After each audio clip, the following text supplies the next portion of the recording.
Mbalula has sold his right to be a good South African citizen. He should keep quiet when patriotic South Africans are talking. Breaking news. A political storm has erupted after Jacinta Ngobese-Zuma made explosive allegations involving ANC Secretary-General Fikile Mbalula. Speaking publicly, Jacinta claimed that Mbalula was allegedly paid 100 million rand to protect illegal foreigners in South Africa, a claim that has already sparked heated debate across the country. Before we continue, please kindly subscribe, like and comment your opinion below. Even those who are actually apathetic or giving up on the democratic process, we talk to them. And that is the task of the ANC volunteer. So today I'm the chief volunteer. I'm coming after Loiso here. So, and the councillor. So we are here, we are leading, we're on the ground, we talk to people, and therefore it's not a given. Others are very, very, very much not nice. So the question is, you know, like any other relationship, we are building a contract between us and the people, and it's called a social contract. So what I get, you get, and the vice versa. And so we have to keep nourishing that relationship. The accusations come as South Africa continues to face growing tensions over illegal immigration, border security, and pressure on government leaders to tighten enforcement. Supporters of Jacinta say she's exposing uncomfortable truths, while critics argue such serious allegations must be backed by credible evidence. Will these claims lead to an official investigation, or will they remain part of South Africa's heated political battle? Share your thoughts in the comments, and don't forget to like, subscribe, and turn on notifications for more breaking South African news. Shall be in relation to the circular which has been issued by the South African Police Service, which we deem to be unconstitutional.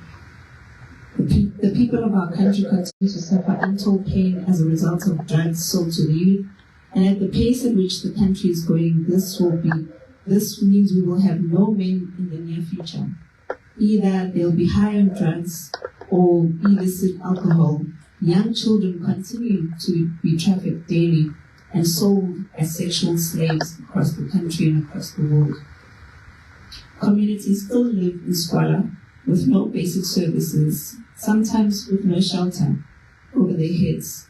And the movement has once again decided to establish a foundation tasked with the responsibility to fight social ills in our communities, run programs to take young people from the streets, help them to survive and come out of drug addiction, and integrate them back into our communities, and help young women claim their lives from prostitution in a claim to relive a meaningful life.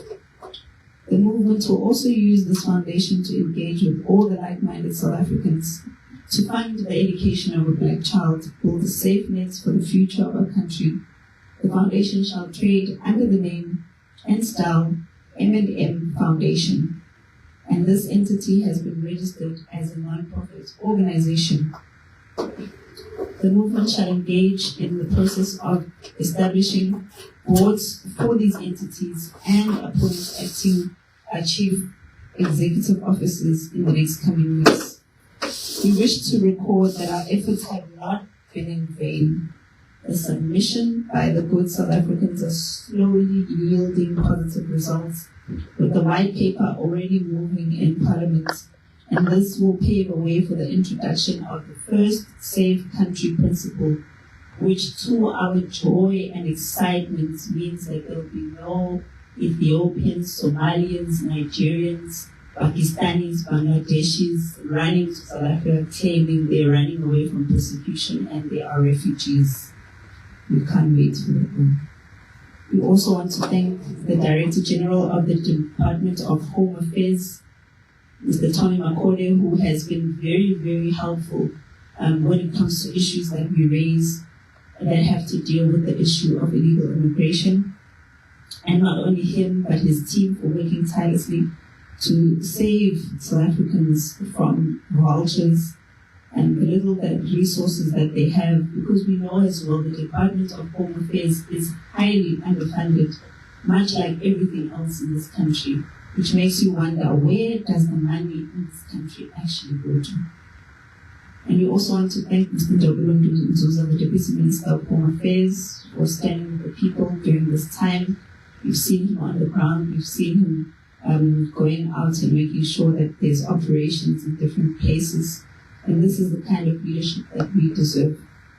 And the less we say about the Minister of Home Affairs, who never makes an appearance anyway, the better. I'm safe to conclude that the Minister does not associate himself with the people of the country or their problems, a reality that we must never forget. We want to thank South Africans for their resilience, commitment, and dedication. This war we must fight united, even during the most difficult of times. We must mobilize each and every South African to take to the streets until our demands are met. We must fight until all illegal immigrants have left our country, particularly those who are stubborn and are in the pockets of politicians. And remember, we did say that we give the government 3 months for phase 2 and another 3 months for phase 3. So currently we are in phase 2 and the 3 months ends in September. We will be engaging with progressive security companies to join hands with us in protecting our communities and fighting against the protection fee mafias. We further call on our SAPS to investigate all the security companies involved in these heinous acts, including Syria. We thank all those that have supported us in the business and religious sector. And we also ask that the laws of this country apply to every single person of every single race, every single religion, and of every single class. Lastly, we thank the citizens and movements that have worked with us for the 30th of June protest, and to those that continue to work with us to ensure that our Thursday marches, pickets, and operations continue to be a success and will continue to happen all across the country. We are grateful to the legal people of Zimbabwe who came out to support a protest that was actually meant to be in solidarity with the people of Zimbabwe at the Zimbabwe embassy. But it looks like we can no longer create a place of comfort for Zimbabweans since many of them decided not to protest in Zimbabwe. That means that our efforts had been in vain, and the likes of Fikile Mbalula had been incarcerated for no reason. We call on the Zimbabwean government to be responsible and take care of its own people so that they no longer have to rush to South Africa for better opportunities, all because of fear of their own government. And once again, we call for the Zimbabwean government to free Fikile Mbalula. But from what we're hearing, they have actually released him on bail of $200 for simply staging a protest. And lastly, we would like to call on all the governments and the presidents that are currently in South Africa for the SADC. We have been barred from protesting because of the SADC, but our message must still go to them that while they are here in South Africa and while they are here in Durban especially, they must make sure that when they leave, they have come together and made a decision on how they're going to take care of their people and live with them. Unlike the president of Malawi, who came to South Africa while his people were in thousands at the drive-in, and he decided that he must just go back home without even so much as lifting a finger to show concern for his own people. That doesn't speak of a caring government. And the same care and love that they want us to have is the same care that we must see from them that they have for their own people. So instead of crying about xenophobia, the conversation needs to change now to being about African leaders and why are they continuously being dictators and mistreating their own people. If we were able to fight oppression back in the days and free ourselves from the oppression of white people, why then are African people so afraid of fighting oppression from their own black leaders? So we call upon all of them to spend more time talking about the problems in their country, fixing the problems of their country, and less time talking about South Africa and what South Africans do in their own country. Thank you very much.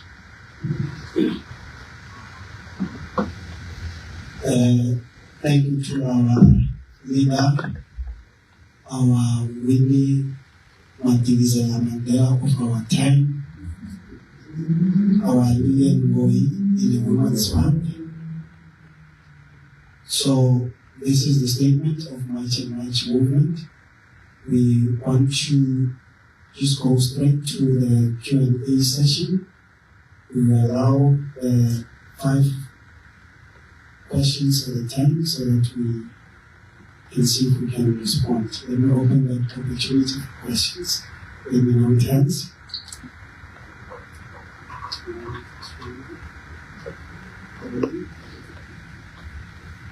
Okay, we've got 3 hands for now. SABC, we can start. Thank you, Jacinta. My question to you is, there has been a call for the movement to become a political party, and although you have said numerous times that you want to focus on growing the party, do you foresee in the near future that could be a possibility? And my second question to you is, SADC is taking place in the next couple of days. We see heads of states ascending onto KwaZulu-Natal. We did touch on the fact that you've been barred from the premises. Will there be silent protests happening? Will there be demonstrations during that time when we will be seeing heads of states in the country? Thank you. Good evening, everyone. My name is Terry Soko from Eyewitness News. I just want to ask about those 2 things that you mentioned at the start of your speech. You said that during the June 30 marches, there was no destruction of property and there was no harassing of foreign nationals. I just want to ask, I mean, obviously you've seen the looting that took place in US and all these other areas. And also, speaking about the harassing of foreign nationals, also saw that there was a lot of foreign nationals who were taken away from their homes and made to sleep on the streets on June 30 and the days that followed. By you saying that there was no destruction of property or harassing of foreign nationals, are you then insulating the movement from these ancillary events that happened during and after the university? Thank you very much. I'm a freelance journalist. There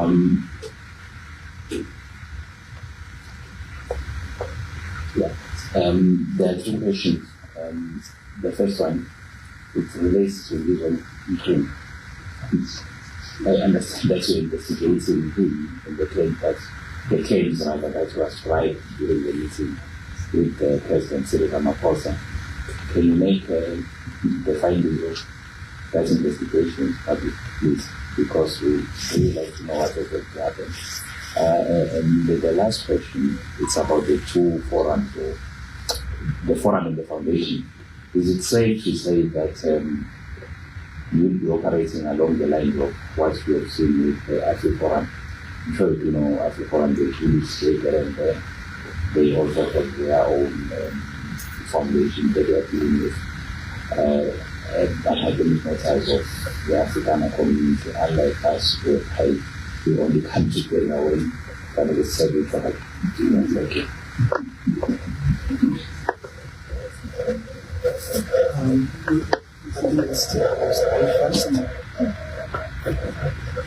Okay, we'll take those 3 first and then we'll round. Thank you.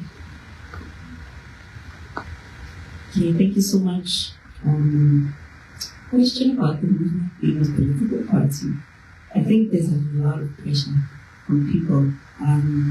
Because I think IEC issued a statement saying that people no longer believe in democracy, which is something we've also seen on the ground, because people have lost faith in political parties.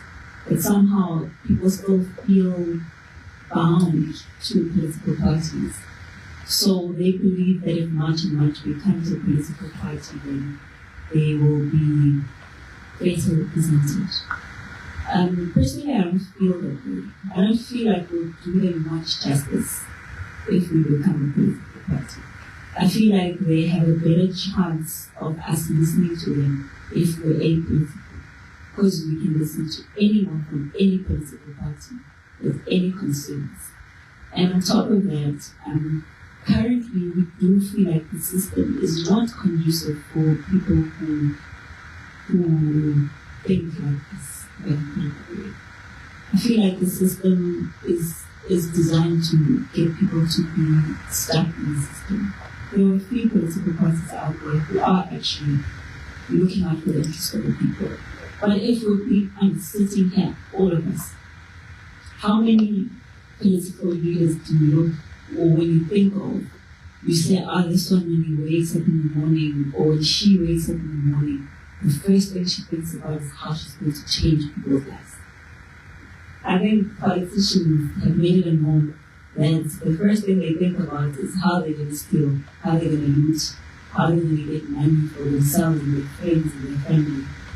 And we need South Africans to first cleanse themselves of that, because we are the ones that vote for people like that. So unless South Africans make a decision to say we are tired of this and this is what we want, then we will be no difference. We'll serve no difference because we'll be still in the same system. And then in terms of SADC and protesting, I think, South Africa right now is being labeled as xenophobic all over the African continent and the world, And it's very frustrating that African leaders spend so much money to come to conferences like this, and they sit together and they make themselves feel good about each other and push their egos. So for us, SADC should achieve what it's meant to achieve for the people. And if it doesn't do that, then we have to make our voices heard, not just as South Africans. That's why I wish other African citizens would focus more on their countries than they do in South Africa. Then our voices will be more impactful to things like SADC or the AU or parliaments, Then we will have a stronger chance of actually being a continent that makes the most of the resources that it has.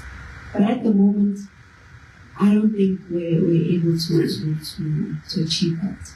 And when the opportunity presents itself to make our voices heard and SADC, we'll definitely take the opportunity. But the message is really, I feel like our government should be giving us as much, especially an opportunity to talk in that SADC, so that we can tell people the truth, or those leaders the truth that they don't want to hear. But unfortunately, we're in a country or in a system where people only want to hear from people who agree with them, unfortunately.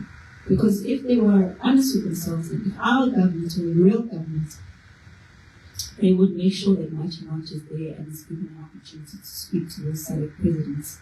Because I know the problem with going there and just staging a protest is they're going to use the opportunity, as they did with Operation PPI, to make them seem like vigilantes. And that's not the standard we want. We want a proper opportunity to tell those African leaders exactly what the problem is in Africa today. And it's not much, and it's definitely not xenophobia. We also talking about looting and harassment. I just want you to make it clear. I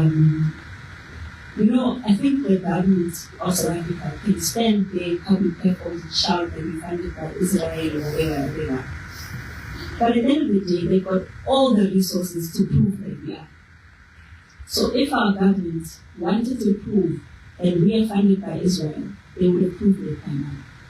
And if our government wanted to arrest us for looting or violence, they would have done it by now. But the reason they're not doing it is because they know that's not who we are. It's not what you preached, that's not what we encouraged. So the people who have been looting and doing whatever they've been doing in those areas, we ourselves have encouraged the government to arrest them, because that's not who we are. The minute we've been saying, the minute our conversation gets diluted around issues of crime and violence and violations of people's rights, etc., then the movement loses who it is. You're saying that foreigners were booted out of their places. And this is where I need the media to be honest. And I'm saying you guys, because obviously you hold a far greater responsibility of controlling the narrative. Because we know since 2008, South African communities have been fed up with foreigners and legal immigrants. We know this. It didn't help that on Sundays the shows like Singotola or Viva or the other shows that are there on TV that expose of fake marriages or like fake pastors. That didn't help either. It made communities even angrier around the issue of illegal immigrants, because we have to sit back and watch people destroy our country and not do anything. So this is why communities, some of them, have decided to act the way that they did. But again, the responsibility lies with the government, because crime is a big thing in the country. You can't run away from that. There's crime everywhere. You can come out here and a criminal will come out and rob you. That's you can't say it's Martin's fault that you are coming out of the press briefing and the criminal robbed you. No, a criminal robbed you because the country is full of criminals. So we're not going to take responsibility for the issue of crime. Crime that we've never committed or encouraged. Ours has always been, people must come to the country living in the same laws that you expect us to respect. It's the same laws that foreigners and illegal immigrants must respect. But there's a lot of provocation going on right now. Because if communities, for example, say that they don't want Abdul's tuck shop anymore, and Abdul's tuck shop is selling rotten food as has been proven, and our children are the ones that are dying, you can't blame the communities for saying Abdul leave. If Abdul says I don't want to leave, and they take the food out and to leave it outside for Abdul to pack it and go, that's not fair. Because you're saying that communities must leave their children to die because you want to protect certain people or certain groups for certain reasons. It can't be fair. The government has itself proved that this food in tuck shops is not good. And children have died from that food. And every South African should have a right to say we don't want this food in our tuck shops, in our communities. If the food is so great and the government thinks so, they must take it to Shanghai and take it to Berlin Road and take it to Sandton and take it to all these places. You can't say it's black communities that must stay with Abduls and then with their rotten food while when you're not going to give the same standard of food to white communities and Indian communities. No. Or Khalid communities or any community. No community deserves that. No community at all deserves that. So all of them must leave if the community doesn't want them to leave. And then those father shop mafias as well. That's why we're seeing people losing their lives. Because those same criminals are criminals. But nobody wants to talk about the criminals. We talk about the reaction of the communities to the criminals, which is what I find to be very unfair. Talk about the father shop mafias, the Somalis and the Ethiopians and the Pakistanis and the Bangladeshis who are killing people because they want to protect this economy that they contribute nothing to. Because they go there, they get goods inside our borders, our porous borders, they come in with their rotten expired goods, or they buy them from these other shops, or they even make these rotten goods. And we are the ones that have to eat them. And when we say no, we don't want to eat them, we're told we're vigilantes. No, the vigilantes starts from whoever comes from their country, claiming to be a refugee and wanting to run a spider shop here and trafficking people. All of those things are things that are happening in our everyday lives.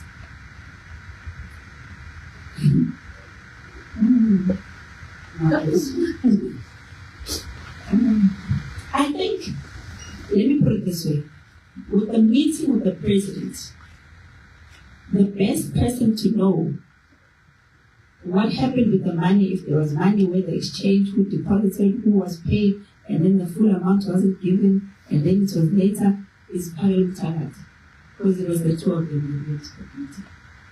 So I think the perfect person to ask is Parliament Talat, to ask about Ngizwe, ask Ngizwe about Parliament Talat. We'll get the perfect answer there. For us, we can only take from what we're getting. But unfortunately, with the Ngizwe true story, I mean, we're getting persuaded as well that it's okay, we understand. It's not easy to leave something serious like this. You know, we're not creating content while this is serious, this is people's lives. So I think the aspect or the time for content creation is over now. Now we're dealing with serious things. I think that's where we end with Ngizwe, because I think he had his time and the time is over. Now we're into serious things. Yeah. And in terms of the two forums, I'm going to answer Michelle. So yeah, I think the Afro-Forum, and I can definitely 100% yes, that is the idea behind it. Because from the many instances that we've heard, one, South Africans don't know their rights, and with not knowing their most basic of rights, they end up being abused by the very same people from the very same system. Police, right? So you find that foreign nationals know our laws more than South Africans, and they capitalize on it. So we don't want a situation where there's a case, for example, like Pastor Joseph's sister, which is what really made us even more convicted. Because when we started this entire movement, that was one of the things we had first on top of our list. But when we saw Pastor Joseph's sister going through what was going on, from this man pretended to be a person who's a priest, but he was also working in the car guard, comes into the country, pretends to be from Burundi. He's a trained militant soldier and has access to people's homes because of his pretense to be a pastor. Then when he's done all of this, he stabs her so many times. He has a protection order against him already. He cuts himself. The police take him to Wentworth Hospital. When he gets there, he went for a cut on his hands. But when he gets to Wentworth, he gets another foreign doctor who's a foreigner, who then decides, no, he's going to take him to a mental ward. So now this man is almost getting away with the crime because of a doctor, a professional, who's a foreigner. So where are we safe as South Africans? If we're not safe in our hospitals, in our homes, in our schools, we're not safe anymore. So this is one of the biggest motivations for us to make sure that we stand up for it. And really, for a forum like ours, we really do need to have a non-profit organization, because it feeds to each other. A forum does not have money falling from the sky. To litigate is very expensive. Getting a lawyer for these cases is very expensive. So we're hoping that we're going to be able to create a model where South Africans are able to create something like an Afro-Forum, where eventually we get to build our own schools, we get to do our own proudly South African things. And that's why we call our forum SA First, because it's South Africans First Forum. We come first in our country. And that's what it's all about. We're not negotiating anymore about who we are in our country. We've done that for many, many years, and right now it's time for it to end.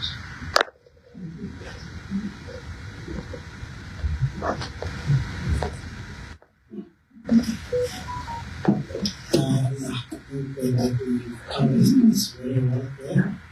Perhaps let's open for a second session of questions, if there's any. That's number one there. Do we have anyone? Thank you.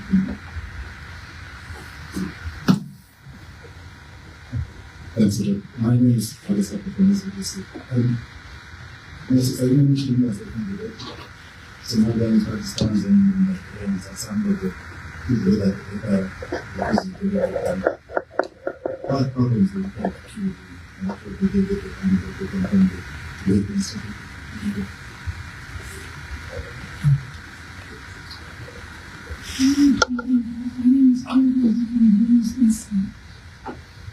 I have just two questions there.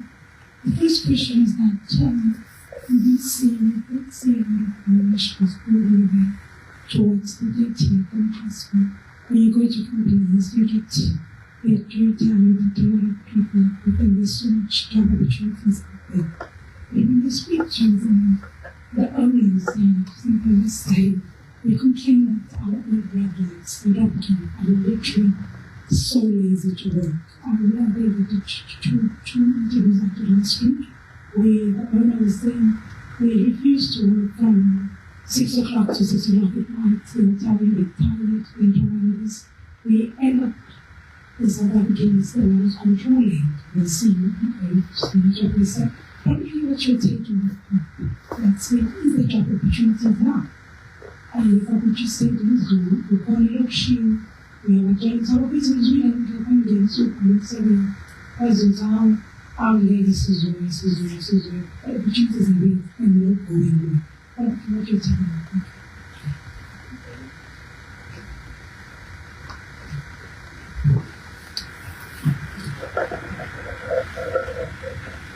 Okay, thank you for those questions. Perhaps there's also a question on the foundation. Please touch on it. Thank you. Thank you. The foundation that we are establishing is South Africans, because what you mentioned is South Africans. It's going to serve the people of South Africa, those that are victims of crime that is committed by immigrants towards them, as well as the South Africans that are suffering because of the after effects of illegal immigration in South Africa. Thank you so much. You said something about those that are refusing to leave. What is it that we're going to do? Look, like I said, this forum is all about that, litigating. The government cannot keep illegal immigrants in the country where people and communities never want them.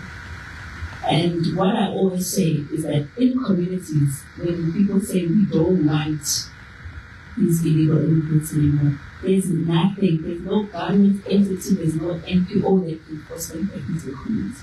They must try.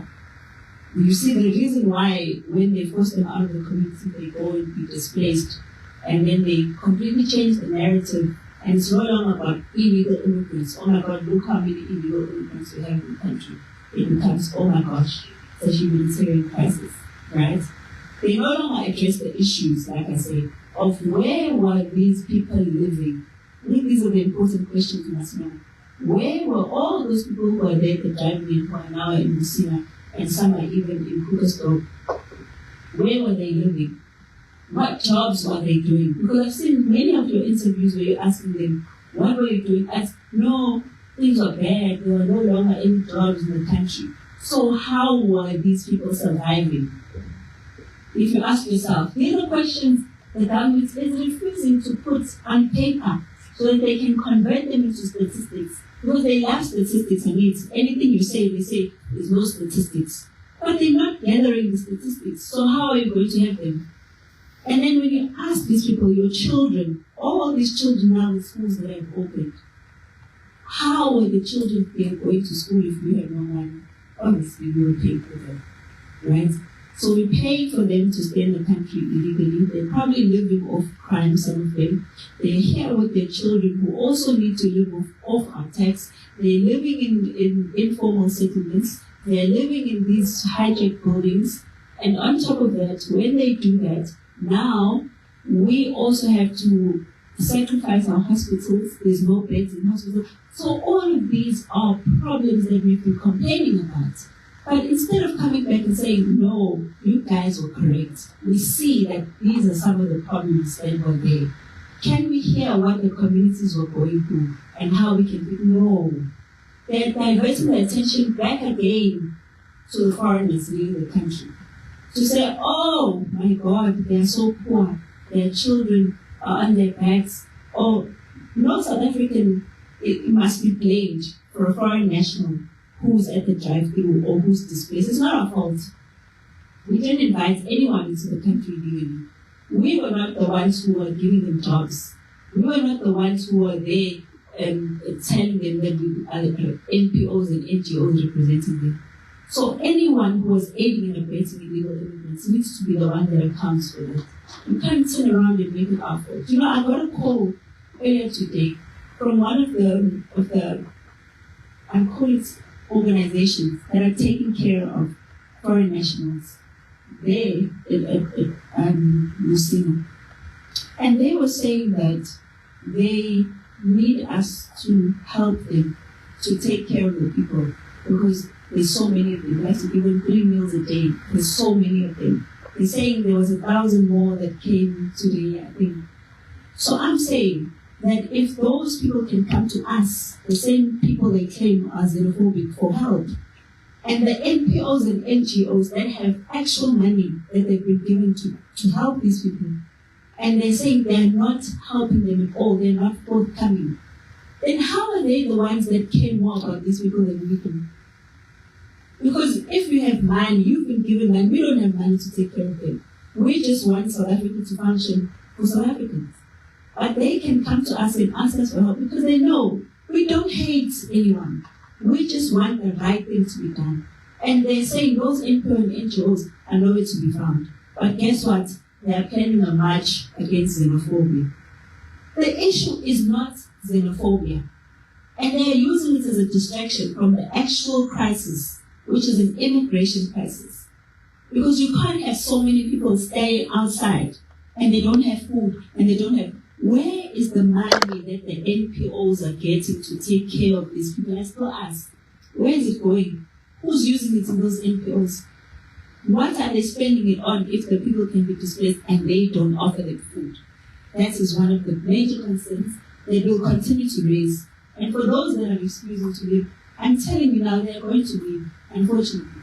South Africans have fought for this country, they died for this country in numbers. We fought apartheid, we fought oppression. We're not going to be oppressed by foreigners in our country and just leave it slide.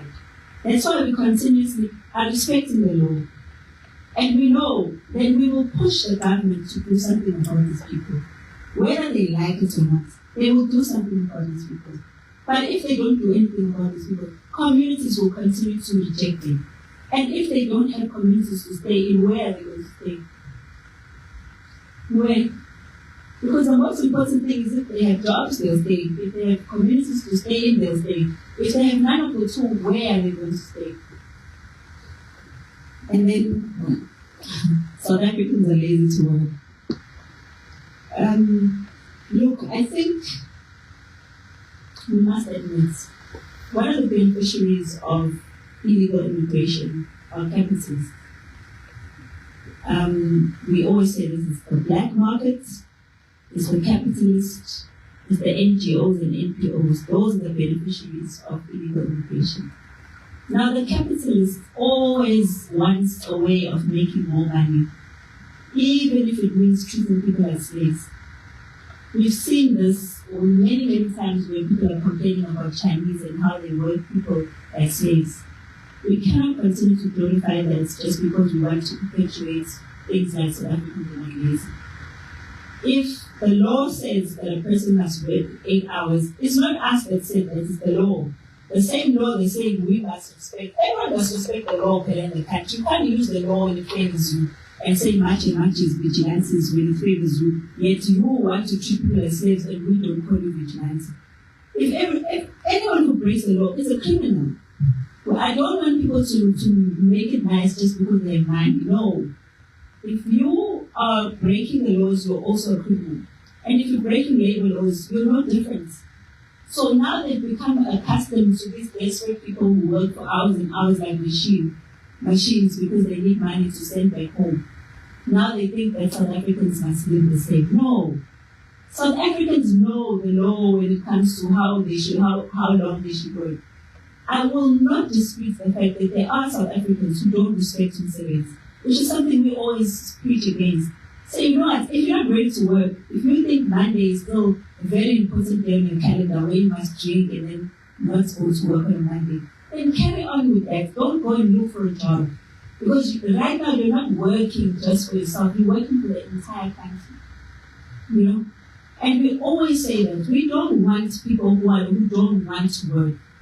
There are people who haven't worked for years who are desperate to find jobs. There are graduates who haven't worked who are desperate to find jobs. If you know you're not that person, stay at home and let those who really want to work. And if you're going to drink, we don't have a problem with you drinking. Just drink weekends or when you're off and then get ready for work the next day. We also don't want to encourage bad behavior like we say, all our people love working. That's not true. That's not true. But also it's unfair to say South Africans are lazy, like a blanket approach. No. You know, we need to be fair. Because if you are fair as an employer and you allow people to work certain hours, have a break where they're supposed to have a break, pay them what they're supposed to be paid, then if those people are not functioning well or they're not doing their job, we have every right to let them go. We have every right to fire them and get people who do want to work. But also we can't be saying now South Africans are lazy just because you want more outputs than you're paying for. That's not fair. That's not fair. But once again, we encourage South Africans, take your jobs